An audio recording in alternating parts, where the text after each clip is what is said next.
시청자 여러분 안녕하십니까? 화요일 아침 뉴스타트 2부 시작합니다. 먼저 오늘 아침 주요 뉴스입니다. 북한의 핵심 군수공장이 확장 공사 중이라는 분석이 나왔습니다. 이 공장은 북한의 주력 단거리 탄도미사일인 화성 11형 미사일을 생산하는 공장으로 알려졌습니다. 이스라엘이 헤즈볼라와의 휴전안에 원칙적으로 합의했다는 보도가 나왔습니다. 이스라엘 내각은 이르면 오늘 휴전안을 공식 승인할 것으로 보입니다. 민주당 이재명 대표가 위증교사 사건 1심에서 무죄를 선고받았습니다. 재판부는 이 대표의 위증교사 행위는 있었지만 고의는 없다고 판단했는데 검찰은 즉각 항소 방침을 밝혔습니다. 어젯밤 경기도 화성에 있는 모텔에서 불이 났습니다. 불은 40분 만에 꺼졌지만 투숙객 18명이 다쳤습니다. 산후조리원에서 장애가 있는 자신의 아기를 살해한 혐의로 30대 산모가 구속됐습니다. 경찰은 부부가 함께 아이를 살해하려 공모한 정황도 포착했습니다. 오늘 전국에 비바람이 몰아치겠습니다. 밤부터는 곳곳에서 비가 눈으로 바뀌면서 곳곳에 대설특보 수준의 많은 눈이 내릴 전망입니다.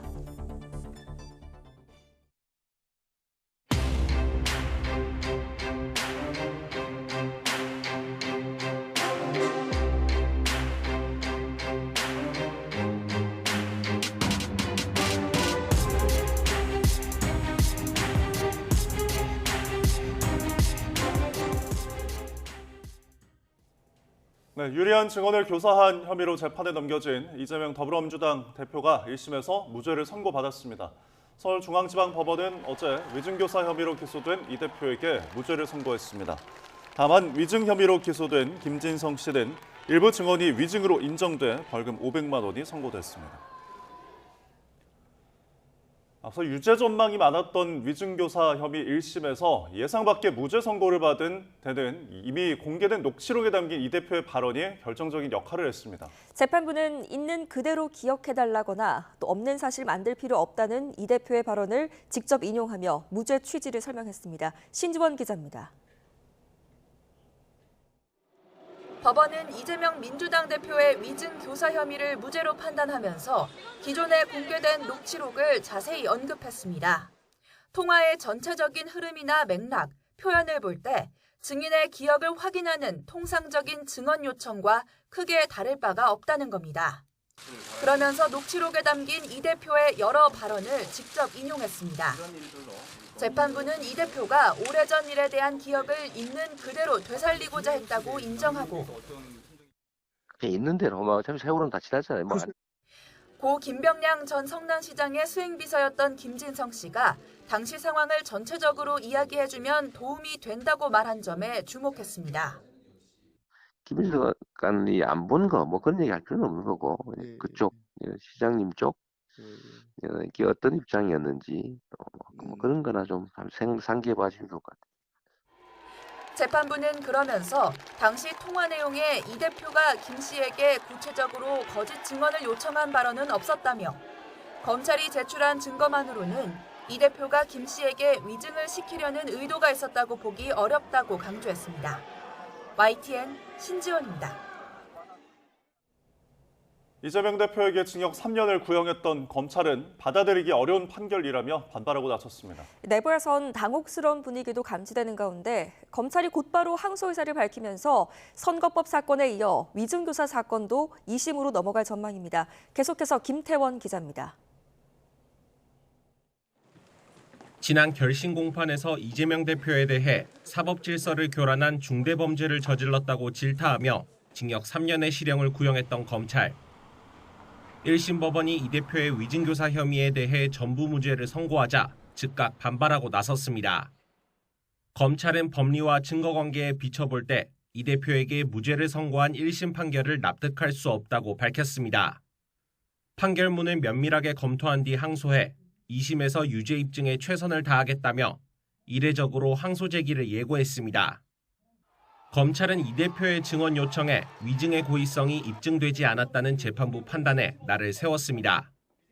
위증 혐의로 기소된 김진성 씨가 이 대표 부탁으로 범행했다고 자백한 데다 재판부도 이를 사실로 인정해 김 씨에겐 유죄를 선고하면서도 정작 이 대표는 고의가 없었다고 보고 무죄를 선고한 것은 이해하기 어렵다는 겁니다. 지난 15일에 이어 이번에도 유죄 판결을 확신했던 검찰 내부에선 당혹스러운 분위기마저 감지됩니다.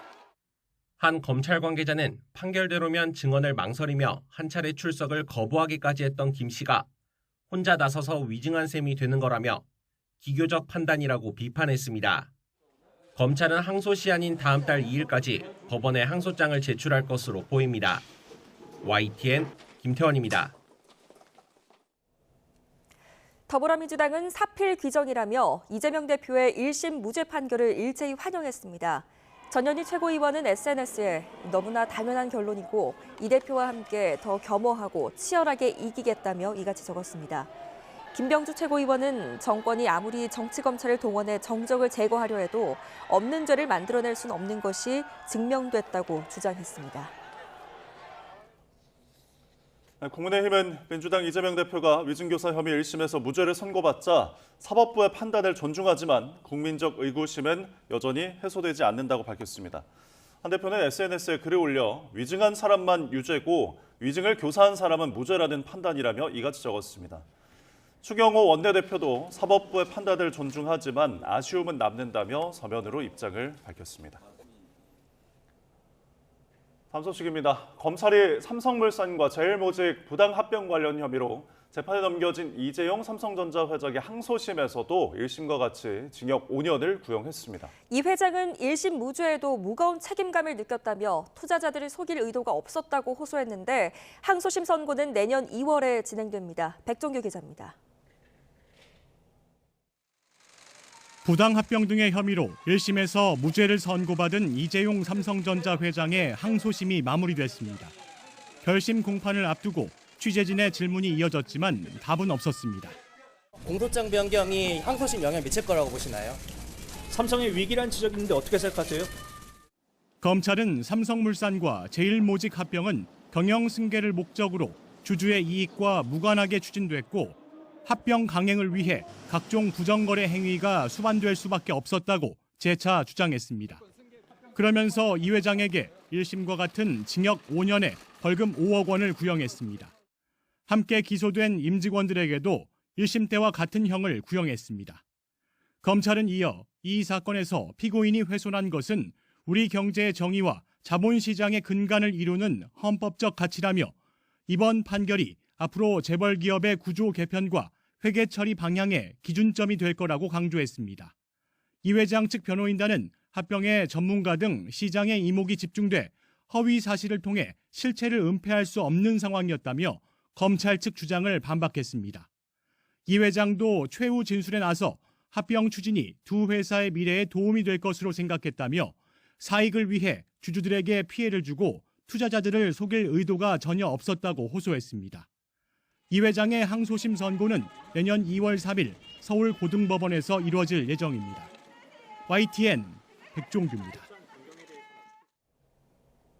어젯밤 경기도 화성시에 있는 한 모텔에서 불이 나 투숙객 10여 명이 다쳤습니다. 울산에서는 교통사고를 확인하려고 차에서 내린 운전자가 뒤따르던 차에 받쳐 크게 다치기도 했습니다. 밤사이 사고 소식 홍민기 기자입니다.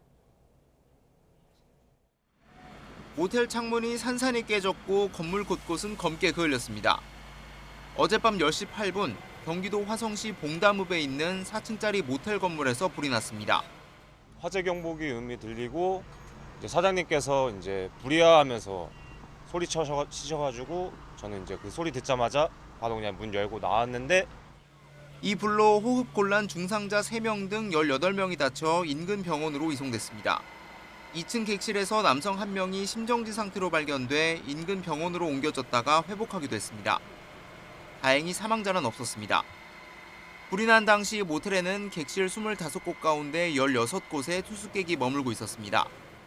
소방당국은 인명피해가 커질 것을 우려해 신고 접수 10여 분 만에 인근 소방서의 인력과 장비까지 모두 동원하는 등 선제 대응에 나섰습니다.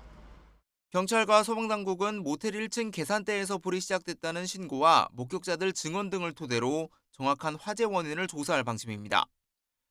어제 저녁 6시 50분쯤엔 울산시 울주군의 한 도로에서 접촉사고가 났는데 이를 수습하려고 차에서 내린 50대 여성 운전자가 뒤따라오던 차량에 받쳐 크게 다쳤습니다.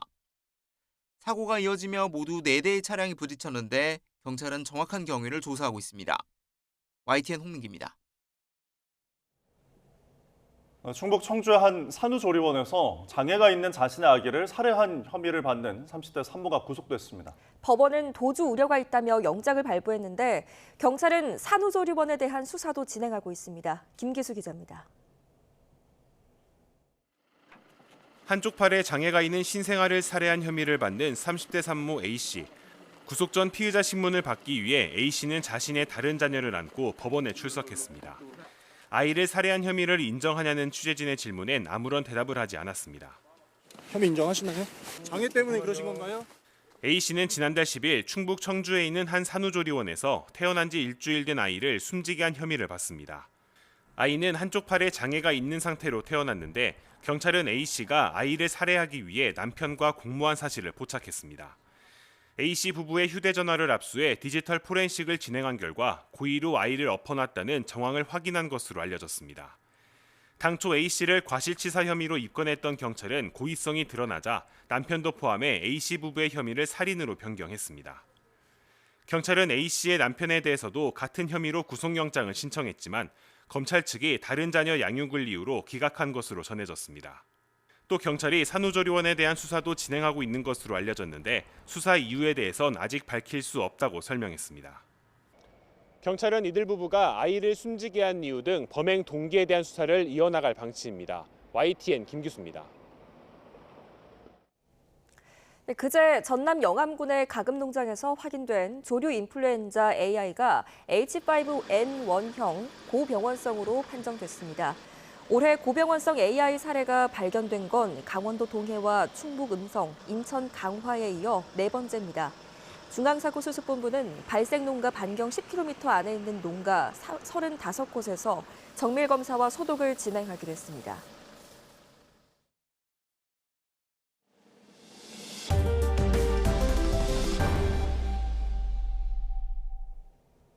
내년 상반기에 주택 매매 가격이 오른다는 전망이 내린다는 전망보다 우세한 것으로 나타났습니다. 부동산 R114가 지난 6일부터 18일 사이 전국 1,306명을 대상으로 설문한 결과 내년 상반기에 집값이 오를 거라는 전망이 32%로 나타났고 내릴 거라는 전망은 25%로 조사됐습니다. 전셋값에 대해서는 상승 전망 응답이 43.4%로 하락을 예상하는 전망보다 2.6배 정도 더 많았는데 상승 전망 응답자의 37.6%는 매수 심리 위축으로 전세 수요가 증가할 것으로 예상했습니다. 예금자 보호 한도를 현행 5천만 원에서 1억 원으로 올리는 내용의 예금자 보호법 개정안이 여야 합의로 국회 정무위원회 법안소위원회를 통과했습니다. 정무위는 법안 소위를 열고 여야 정책위 의장 합의에 따라 이같이 의결했습니다. 개정안 시행 시점은 본회의까지 통과된 뒤 법안을 공포하고 1년 이내로 대통령령으로 정해집니다. 네, 오늘의 경제 일정입니다. 전기차 수요 정책 캐즘 현상이 이어지고 있는 가운데 한국소비자원이 주요 전기차 브랜드를 대상으로 한 시원 분석 결과를 내놓습니다.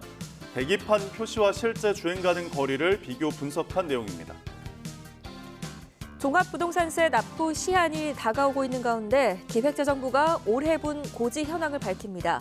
정부가 징벌적 과세라며 종부세 부담을 크게 완화하는 가운데 올해 몇 명이 얼마나 내는지 과세 현황이 나옵니다.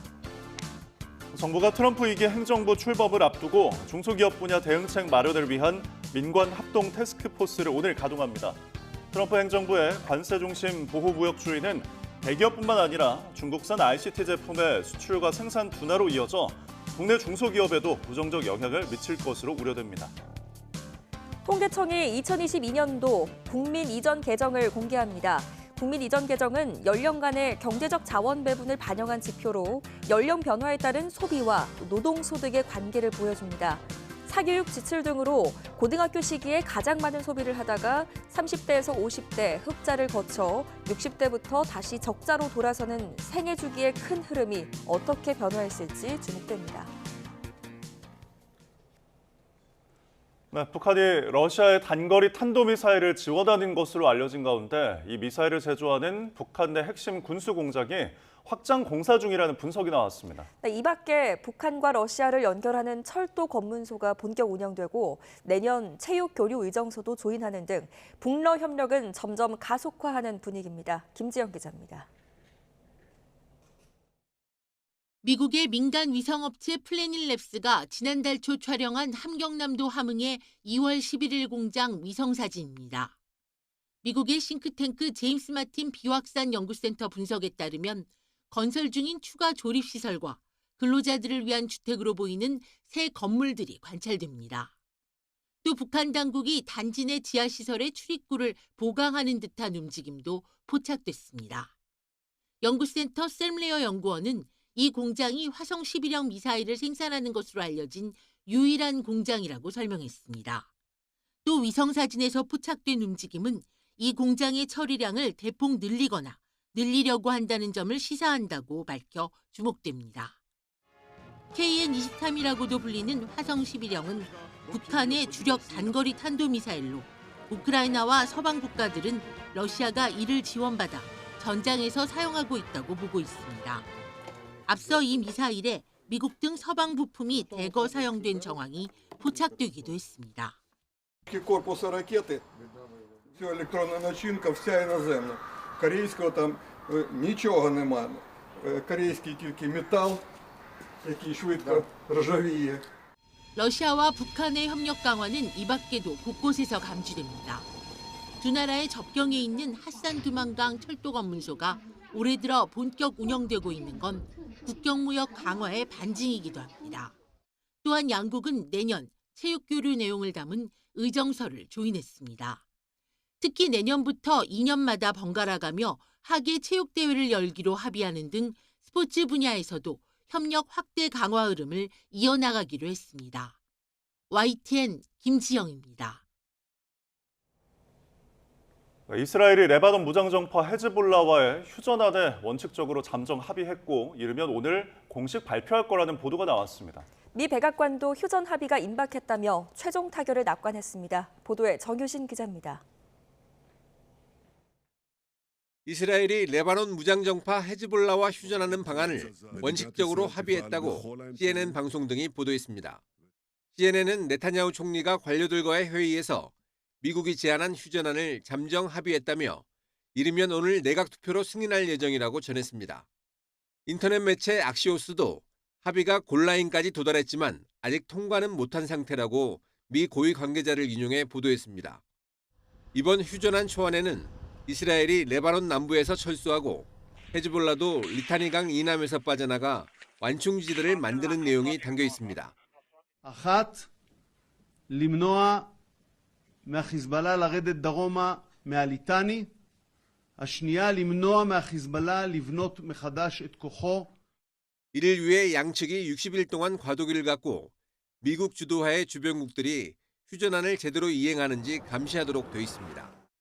Permanent and sustainable security and peace on the Lebanese-Israeli border necessitates ending Israel's occupation of Lebanese territories.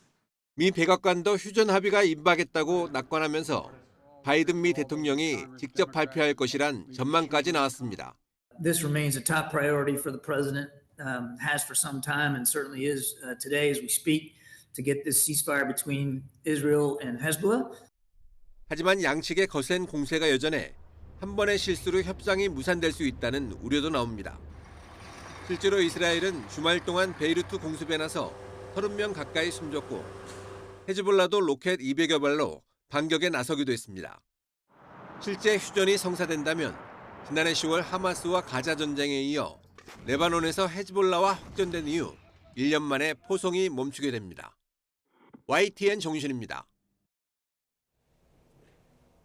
미국 백악관은 이스라엘과 친이란 무장정파 헤즈볼라 간의 휴전 합의가 임박했고 최종적으로 타결될 것으로 낙관한다고 밝혔습니다. 존 커비 백악관 국가안보회의 소통보좌관은 브리핑에서 양측 간의 논의가 건설적이었다며 협상이 타결에 근접했다고 믿는다고 말했습니다. 네, 이렇게 이스라엘과 친이란 무장정파 헤즈볼라의 휴전이 임박했다는 관측 속에서도 이스라엘은 레바논에 대한 맹폭을 이어갔습니다. 이스라엘 군은 현지 시간 25일 오후 레바논 수도 베이루트 외곽과 남부 나바티에와 다이에 등 헤즈볼라 집행위원회 관련 표적 25곳을 공습했다고 밝혔습니다. 이스라엘군은 집행위원회 지휘본부와 정보통제센터 등을 노린 폭격으로 헤즈볼라의 지휘 통제와 정보 수집 능력을 떨어뜨렸다고 강조했습니다. 오늘 아침 출근길 전국에 비가 내리고 있습니다. 특히 경남 지방에는 시간당 10mm 안팎의 다소 강한 비가 집중되고 있는데요. 남부 지방의 비는 오전에 대부분 그치겠지만 중부 지방은 밤까지 이어지는 곳도 있겠습니다. 그 사이 예상되는 비의 양은 경남 남해안에 최고 60mm, 그 밖의 지역은 최고 30에서 40mm 정도가 되겠습니다. 다만 오후부터는 강한 한기가 남하하면서 비가 눈으로 바뀌어 내리겠습니다. 서울 등 내륙에도 첫눈이 예상되고요. 모레까지 중부를 중심으로 대설특보 수준의 많은 눈이 내려 쌓이겠습니다. 이번 눈비는 강한 바람도 동반합니다. 현재 해안가와 제주도를 중심으로 강풍특보가 발효 중이고요. 내륙 곳곳으로도 강풍 예비특보가 내려져 있습니다. 시설물 관리와 안전사고에 각별히 유의하시기 바랍니다.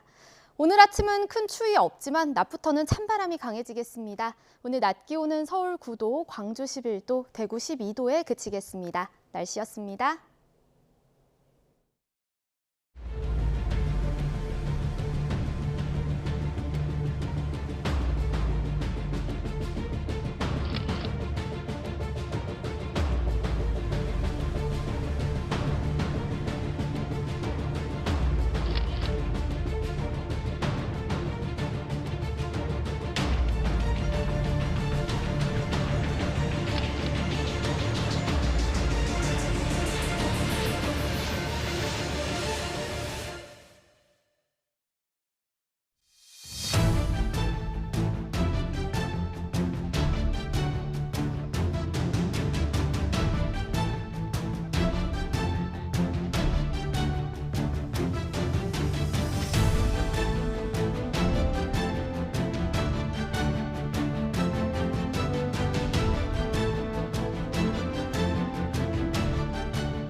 민주당 이재명 대표의 위증교사 재판부가 쟁점이 된 김진성 씨의 발언 6개 가운데 일부만 유죄로 판단했습니다. 특히 이 대표를 주범으로 몰자는 분위기가 있었다는 김 씨의 증언은 스스로 기억에 부합하는 것으로 위증이 아니었다고 봤습니다. 배민혁 기자가 취재했습니다.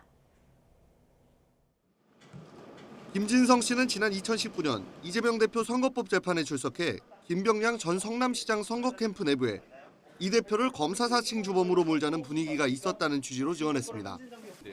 검찰은 김 씨가 이 대표 강요에 따라 위증한 거라고 주장했지만 재판부는 증언 내용이 김 씨 기억에 근거한 것이었다고 판단했습니다. 이 대표와 김 전 시장이 서로를 고발하는 등 이전부터 적대적인 관계였던 점 등을 고려하면 김 씨가 관련 분위기를 스스로 인지해 재판에서 이야기한 것으로 봐야 한다는 겁니다. 김 전 시장이 KBS PD에 대해선 고소를 취하했다는 취지의 진술 역시 사실과는 다르지만 기억에 따라 증언했으므로 위증은 아니라고 판단했습니다. 반면 김 씨가 김 전 시장과 KBS 사이 협의를 언급한 증언 4개는 기억에 반하는 위증이었다고 재판부는 설명했습니다. 이에 대해 김 씨가 수사기관에서부터 법정에 이르기까지 관련 내용을 들어본 적 없다고 여러 차례 반복해 진술했다는 건데 자신이 알지 못하거나 경험하지 않은 사실에 대해 아는 것처럼 증언한 김 씨에게 처벌이 불가피하다고 강조했습니다. YTN 배민혁입니다. 공직선거법 1심 유죄 판결 뒤 정치적 입지가 위축되나 싶었던 이재명 대표가 위증교사 무죄 선고 뒤 반전의 계기를 마련했다는 평가가 나옵니다. 이 대표를 중심으로 민주당 결집은 더 공고해지고 또 대여 투쟁 동력도 되살아날 거란 관측인데 그럼에도 이심 리스크가 수그러든 건 아니라는 분석입니다. 정인용 기자입니다. 이재명 대표는 지난 15일 공직선거법 위반 사건 1심 유죄 판결 이후 몸을 한껏 낮췄습니다. 당내 사법부 비판엔 자제령을 내렸고 언젠간 제자리를 찾아줬던 사법부를 믿는다고 강조했습니다. 결국 사필 규정에서 제자리를 찾아준 것도 대한민국의 사법부였습니다. 대다수 법관들에게 그리고 사법부에 감사와 존중의 마음을 전해드리는 바입니다. 선고 이틀 전 진행된 정권 규탄 장외 집회에선 사법부 압박으로 보일까 공개 발언도 삼갔습니다. 결과적으로 위증교사 사건 1심에서 무죄가 나왔고 이 대표로선 일단 한숨을 돌릴 수 있게 됐습니다. 검찰이 무리한 기소였다는 주장에도 명태균 씨 의혹을 고리로 한 김건희 여사 특검법 압박에도 즉 대여 투쟁에도 더 힘이 실릴 거란 전망입니다. 이른바 우클릭을 통한 외연 확장과 민생 챙기기 행보에 설득력을 더하게 됐다는 분석도 민주당을 안심케 하는 대목입니다. 우리 국민들께서 겪는 어려움, 그 고통에 비하면 참으로 제가 겪는 어려움은 미미하다 이렇게 생각합니다. 앞으로도 우리 국민들의 더 나은 삶을 위해서 최선을 다하겠다는. 다만 공직선거법 2심 재판 리스크는 여전합니다. 1심 형량이 벌금형보다도 무거운 징역형 집행유예인 만큼 피선거권 박탈령을 면하기가 쉽지 않을 거란 우려가 적잖은 겁니다. 게다가 여당이 특별위원회 TF까지 만들어 신속한 재판을 촉구하고 있는 것도 정치적으로 부담입니다. 변호인들이 어떤 방법으로 재판을 지원해 왔는지를 국민들께 실상을 알리고 수법을 파악하고자 하고요. 한 길도 빠짐없이 저희가 모니터링을 할 것입니다. 민주당 내에서 남은 재판 결과가 예상보다 일찍 나올 가능성에 대비해 대여 투쟁 강도를 높이며 정치적 승부수를 던져야 한다는 목소리도 나옵니다. YTN 정인용입니다. 국민의힘 한동훈 대표가 여당 내에서 당원 게시판 논란을 키우는 건 자신을 끌어내리겠다는 의도와 다름없다며 사실상 친윤계를 저격하고 나섰습니다. 당 지도부 회의에서 친윤계 김민전 최고위원과 공개 설전을 벌인 뒤 날선 반응을 내놓은 건데 개파 간의 갈등의 골이 깊어지는 모습입니다. 임성재 기자입니다. 당원 게시판 논란에 말을 아껴온 한동훈 대표가 작심 발언을 쏟아냈습니다. 당에 도움이 안 된다는 생각에 언급을 자제했지만 일부러 이슈를 키워 당대표를 공격하려는 의도가 분명해진 만큼 더는 참고 있을 수 없다는 겁니다. 이제 당대표 흔들고 끌어내려 보겠다는 얘기 아닌가요? 비슷한 사람들이 비슷한 방식으로 계속 무리한 공격과 협잡을 계속하고 있는 것 아닌가요? 특히 명태균 리스트 등 관련자들이 자신들 이슈를 덮으려는 것 아니냐고도 의심했는데 사실상 친윤계를 직격한 거란 해석이 지배적입니다. 익명 게시판에 올라온 대통령 비판 글에 작성자를 색출하라는 주장 자체가 황당하다는 비판도 같은 취지로 읽힙니다. 이 같은 한 대표 발언은 지도부 회의에서 친윤계가 자신을 공개 저격하고 나선 게 도화선이 됐습니다. 김민전 최고위원이 한동훈이란 이름으로 글을 올린 동명이인이 8명이란 친한계 해명에 의구심을 표하며 한동훈 사퇴 같은 글을 쓰면 고발한다는 말이 있는데 사실이 맞느냐고 캐물은 겁니다.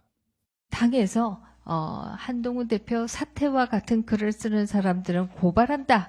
이런 기사가 나왔습니다. 그것이 사실인지 아닌지 모르겠습니다. 이에 한 대표는 사실관계부터 파악하라고 쏘아붙였고 설전은 감정 싸움 양상으로 흘렀습니다. 제가 한 말씀 드리죠. 발언하실 때 사실관계 좀 확인하고 말씀하시면 좋겠는 게요. 그런 고발을 준비하고 있는 사람이 없습니다.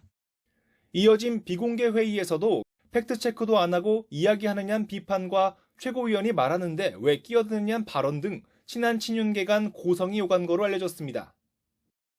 이재명 대표 위증교사 1심 무죄 선고 날 여당은 분열상을 여과 없이 드러낸 셈인데 자칫 야당의 특검 공세에 이탈 흐름으로 이어질까 우려하는 목소리도 나옵니다. YTN 임성재입니다. 경찰이 국민의힘 한동훈 대표가 법무부 장관 시절 댓글팀을 운영했다는 의혹을 고발한 시민단체 대표를 불러 조사합니다. 사법정의 바로 세우기 시민운동은 김한매 상임대표가 오늘 오후 2시 서울경찰청 공공범죄수사대에 출석해 고발인 조사를 받는다고 밝혔습니다. 댓글팀 의혹은 지난 7월 장해찬 전 국민의힘 청년 최고위원이 한 라디오에 나와서 한 대표가 법무부 장관 시절부터 여론 관리를 해주던 팀이 별도로 있었다고 주장하며 확산했습니다. 윤석열 대통령이 말레이시아와의 협력이 교역, 투자, 인적 교류를 넘어 국방, 방산과 그린 수소, 핵심 광물 등 미래 산업 분야로 확대되길 기대한다고 밝혔습니다. 윤 대통령은 어제 우리나라를 공식 방한한 안와르 이브라임 말레이시아 총리와 정상회담을 하고 양국이 전략적 동반자 관계를 수립하게 된 것을 뜻깊게 생각한다고 말했습니다. 그러면서 점증하는 글로벌 복합 위기 속에서 지역과 세계의 평화, 안정, 번영을 위한 양국 간 연대도 강화해 나가길 희망한다고 덧붙였습니다. 윤석열 대통령과 아나르 이브라힘 말레이시아 총리가 북한의 대량 살상 무기와 탄도미사일에 대한 완전하고 또 검증 가능하며 불가역적인 폐기를 촉구하기로 뜻을 모았습니다. 윤 대통령은 한국을 공식 방문한 아나르 말레이시아 총리와 어제 정상회담을 가지고 내년 수교 65주년을 앞두고 전략적 동반자 관계를 수립하며 이런 내용의 공동성명을 채택했습니다. 양국은 또 러시아와 북한의 군사협력 심화에 우려를 표명하고 북한의 탄도미사일 발사를 규탄하며 추가적인 도발과 불법 행위를 자제할 것을 강력하게 촉구했습니다. 국회 예산결산특별위원회는 예산안 조정 소위를 열고 핵심 쟁점인 대통령실과 경찰의 특수활동비 예산 등을 심사했지만 여야 입장차로 결론을 내지 못했습니다. 앞서 정부는 내년도 예산안에 대통령 비서실과 국가안보실에 80억 5,100만 원, 경찰청 31억 6천만 원을 각각 편성했지만 소관 상임위에서 야당 주도로 전액 삭감됐습니다. 이어 예결소위 심사에서도 정부의 원안 복원 요청에 야당은 삭감 입장을 유지하며 맞섰고 이에 민주당 소속 박정 예결위원장은 이들 안건 심사를 전부 보류했습니다. 네, 방금 들어온 속보부터 전해드리도록 하겠습니다. 도널드 트럼프 미국 대통령 당선인이 재무부 장관 후보자로 월가 출신인 스콧 버센트를 지명하며 뉴욕 증시가 강세로 마감했습니다. 뉴욕 증시에서 다우존스 30 산업평균지수는 전 거래일보다 440.06포인트, 0.99% 오른 44,736.57에 마감하며 종가 기준 사상 최고치를 경신했습니다. 네, 그리고 S&P 500 지수는 전 거래일보다 18.03포인트, 0.3% 오른 5,987.37의 거래를 마쳤고요. 기술주 중심의 나스닥 지수는 전 거래일보다 51.18포인트, 0.27% 오른 19,054.84에 마감했습니다. 트럼프 당선인의 파격적인 내각 인선을 지켜보면서 불안에 떨던 미국 경제계는 트럼프가 집권 2기 첫 재무부 장관의 헤지펀드 키스퀘어 그룹 창업자인 스콧 베센트를 지명을 하자 안도하는 분위기를 보였습니다. 자세한 소식은 더 들어오는 대로 이어지는 뉴스에서 전해드리겠습니다.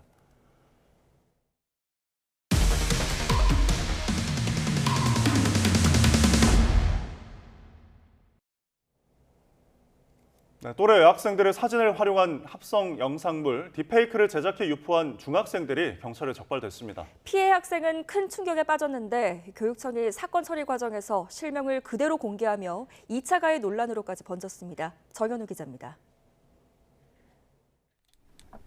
지난 3월 중학교에 입학한 A양은 자신을 딥페이크로 합성한 사진을 봤다는 이야기를 친구에게 전해들었습니다. 확인해보니 과거 SNS에 올린 사진을 다른 중학교 1학년 남학생이 나체로 합성한 뒤 다른 2명에게 유포한 거였습니다. 결국 남학생은 딥페이크 합성물을 만든 혐의로 경찰에 입건된 뒤 가정법원으로 송치됐습니다. 아이가 사진을 전송을 받고 나서 좀 많이 충격을 받은 상태고 이걸 알려지기가 많이 두려워하는 상태였어요. 사건 처리 과정에서 A양 측 부모는 아이가 받을 충격을 걱정해 학교와 경찰에 신원을 반드시 비공개로 해달라고 신신당부했습니다. 학교 측도 거듭 약속했습니다. 하지만 피해 학생과 학교 측의 거듭된 요구에도 교육지원청에서 이름을 공개한 통지서를 발송했던 겁니다.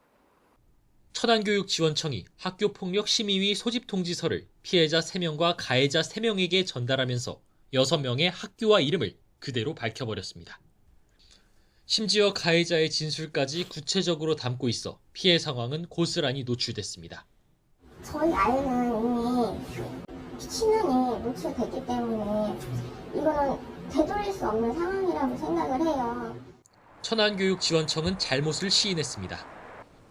A양이 자신이 신고했다는 사실만 숨기고 싶어 했던 것으로 이해해 신고 관련 내용만 뺐던 것이라며 향후 적극 익명 처리하겠다고 약속했습니다. 학생 적어도 그렇다고 하니까 이러한 상황 같은 경우에는 말씀하신 대로 적극적으로 익명 처리를 하겠다는 거 말씀드리는 거예요. 하지만 A양과 부모는 2차 가해를 막아야 할 교육청이 오히려 피해 학생에게 더 큰 상처를 줬다며 근본적인 대책 마련을 촉구하고 있습니다. YTN 정현우입니다. 계속해서 사건 사고 한 줄 뉴스입니다. 서울 강남의 마지막 판자촌으로 재개발을 앞둔 개포동 구룡마을 주민들이 무기한 농성에 나선 가운데 경찰이 불법 막루를 설치한 일부 주민에 대한 구속영장을 신청했습니다. 경기 남부경찰청 반부패 경제범죄수사대는 서류를 조작해 저렴한 가격에 전기버스를 국내에 공급하고 100억 원가량 보조금을 빼돌린 혐의로 중국산 전기버스 수입업체 대표 등 11명을 검찰에 송치했습니다. 영등포역에 폭탄을 설치했다고 2차례 허위 신고한 혐의로 50대 남성 A씨가 긴급 체포됐습니다. 조사 결과 영등포역에 실제로 설치된 폭탄이나 위험물은 없는 것으로 파악됐습니다. 네, 어제 아침 8시 10분쯤 전북 부안군 부안읍 서해안 고속도로 하행선 부안나들목 인근에서 도로 공사를 위해 정차해 있던 2.5톤 트럭과 또 주행 중이던 카니발 차량이 충돌해 40대 카니발 운전자가 숨지고 공사 관계자가 다쳤습니다. 전 여자친구를 찾아가 흉기를 휘둘러 살해를 시도한 혐의를 받는 20대 남성 A씨에게 징역 12년이 선고됐습니다. 재판부는 피해자와 가족이 A씨를 용서하지 않았고 엄벌을 원하고 있다고 설명했습니다. 애견 카페를 운영하며 고객이 맡긴 반려견의 목을 조르거나 주먹으로 때리는 등 학대한 혐의로 30대 남성 사장이 입건돼 조사받고 있습니다. 치매 등 노인성 질환으로 장기 요양 시설에서 지원 서비스를 이용하는 노인 중 중추신경계용 약물을 복용하는 비율이 86.8%에 이른다는 연구 결과가 나왔습니다.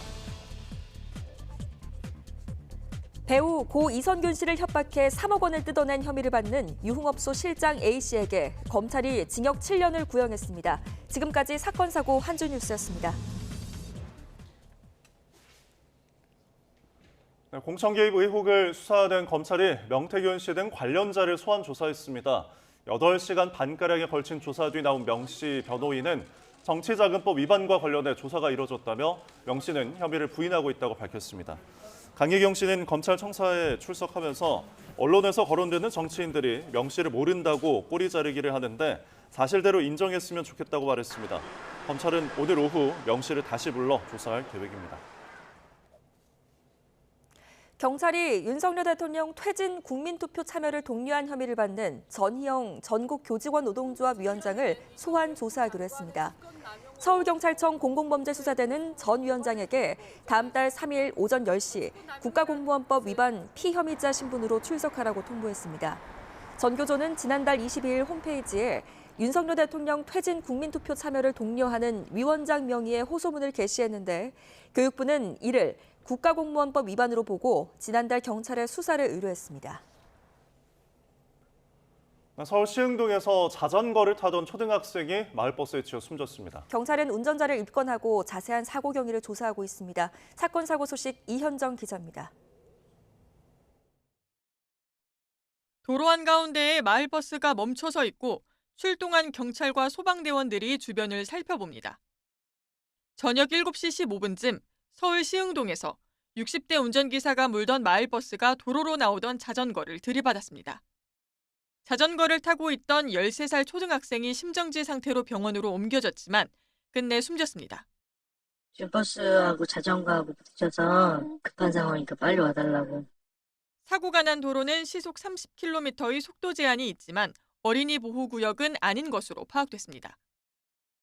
경찰은 운전기사가 음주나 약물은 하지 않았다고 보고 사고 경위를 조사하고 있습니다.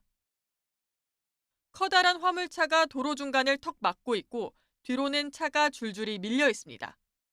오전 10시 반쯤 경기 수원시 과천봉담 도시 고속화도로에서 덤프트럭이 앞서가던 승용차를 들이받은 뒤 옆 차로를 달리던 트레일러와 부딪혔습니다.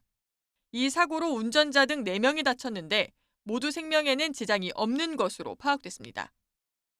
트레일러가 이렇게 꺾인 상태로 이렇게 서 있더라고요. 그래서 뒤로 한 1km 정도 정체가 된 상황이었습니다. 건물 밖으로 희뿌연 연기가 쉴 새 없이 뿜어져 나옵니다. 새벽 2시 20분쯤 서울 수유동에 있는 음식점에서 불이 나 내부와 냉장고, 난방기 등이 불에 탔습니다. YTN 이현정입니다. 4.5톤 화물차가 내리막을 질주해서 안전 난간을 뚫고 5m 아래 편도 3차선 도로로 추락했습니다. 마침 아래를 지나는 차량이 없어 2차 피해는 없었지만 화물차 운전자가 숨졌습니다. 김종호 기자입니다. 직전 교차로에서 신호가 바뀌며 터널 방향으로 접어든 차량 행렬. 도로 오른쪽 언덕에서 도로 방향 내리막을 따라 4.5톤 화물차가 무서운 속도로 달립니다.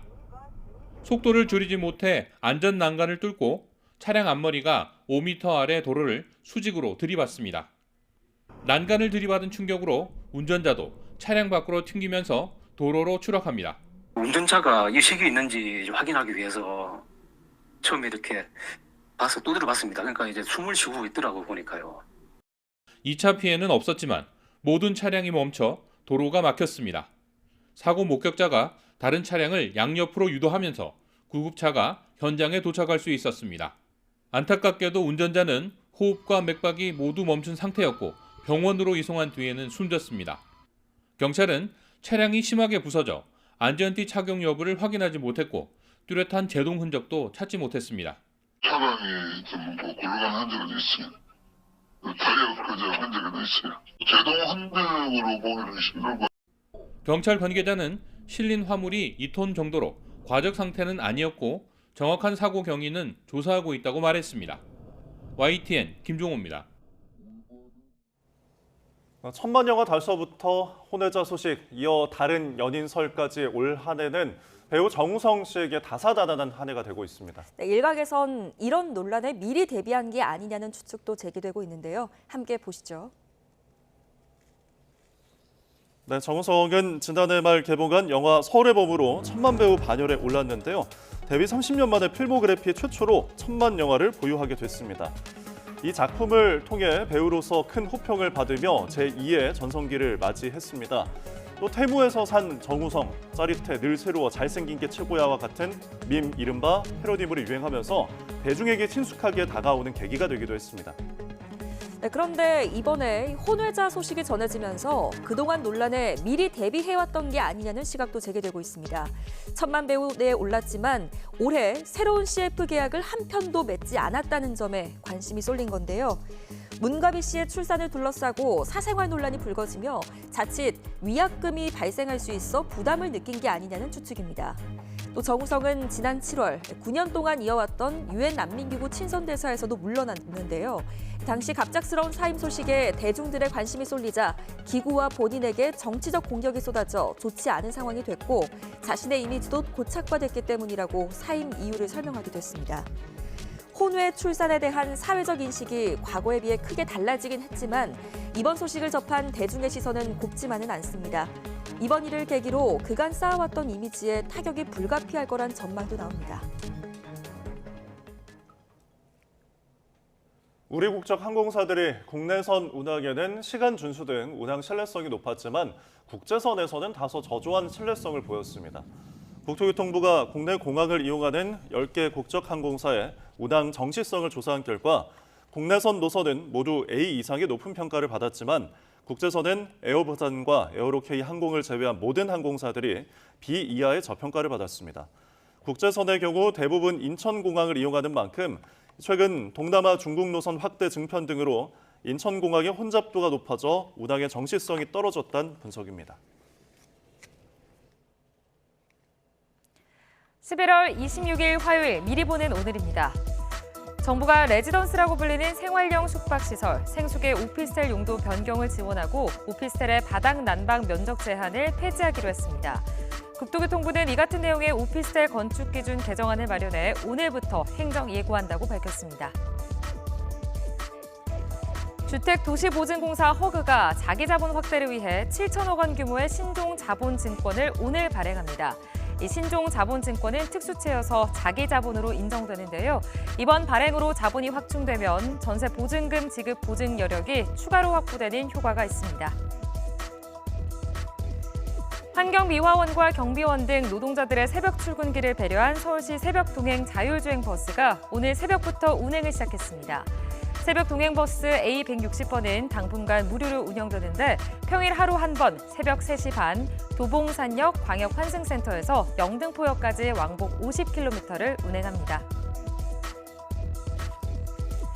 올 시즌 프로야구 무대에서 최고의 활약을 펼친 최우수 선수 MVP가 오늘 공개됩니다. MVP 후보는 모두 18명인데요. 역대 최연소 30홈런, 30도루를 기록하고 득점과 장타율에서 1위에 오른 기아 김도영의 수상이 유력합니다. 신인상은 두산의 김태견과 기아 곽도규 등 6명이 경쟁합니다. 지금까지 미리 보는 오늘이었습니다.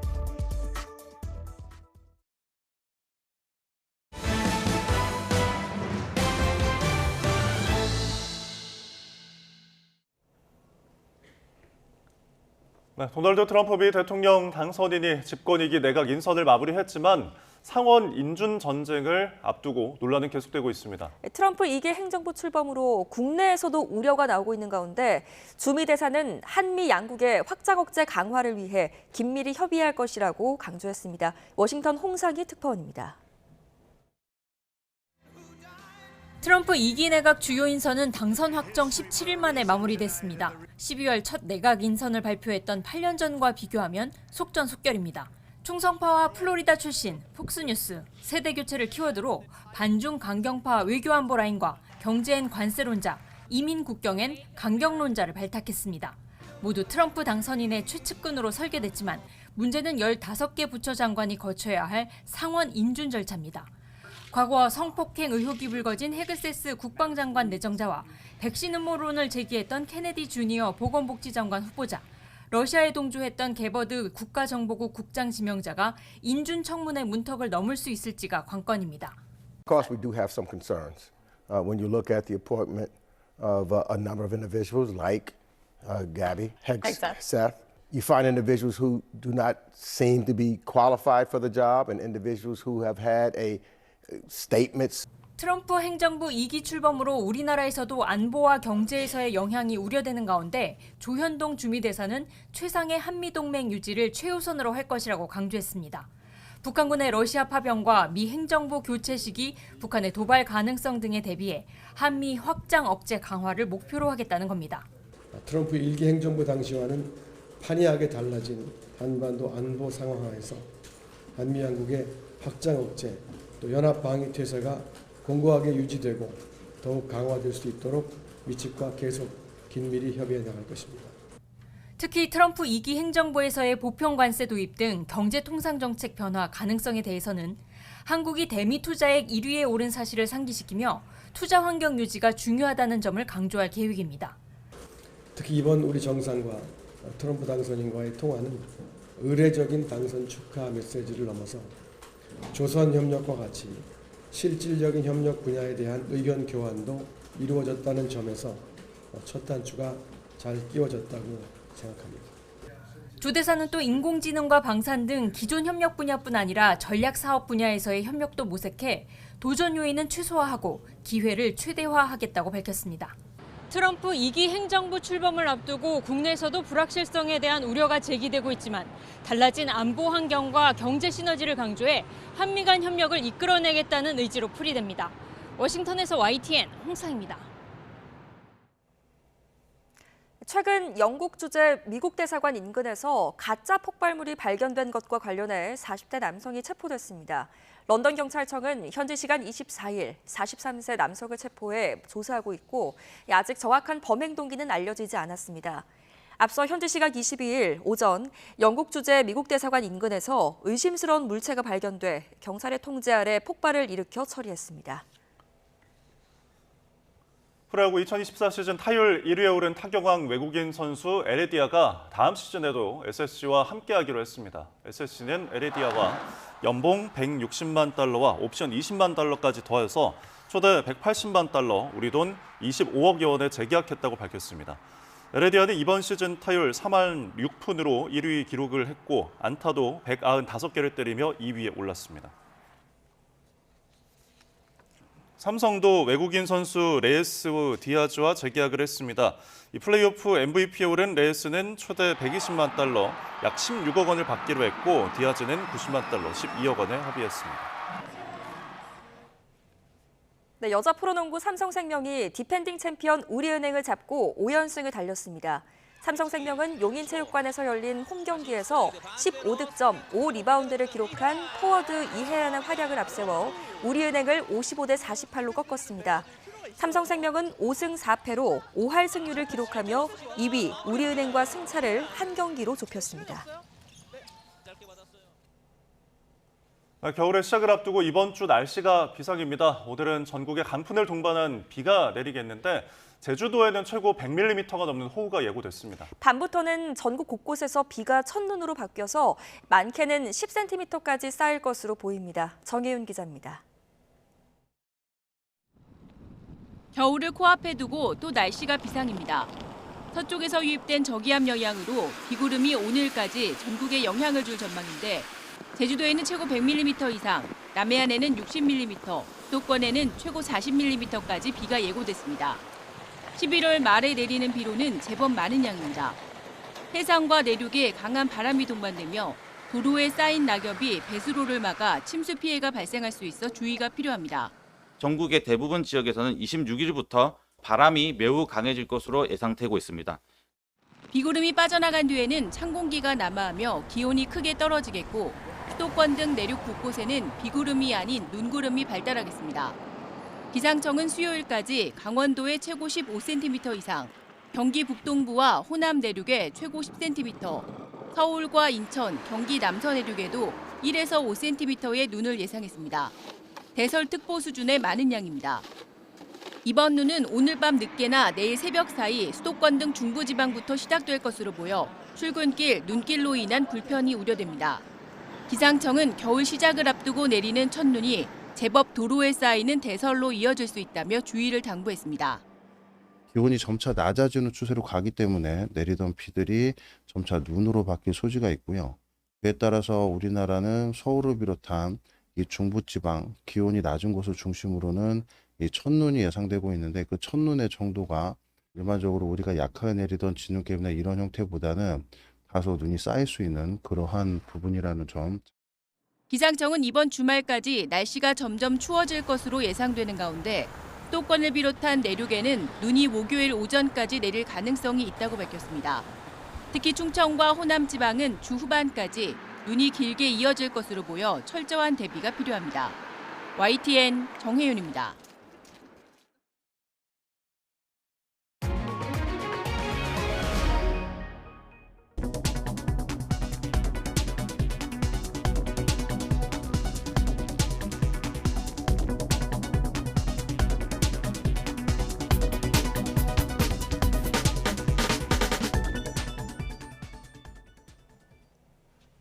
네, 뉴스타트 3부 잠시 후에 이어집니다.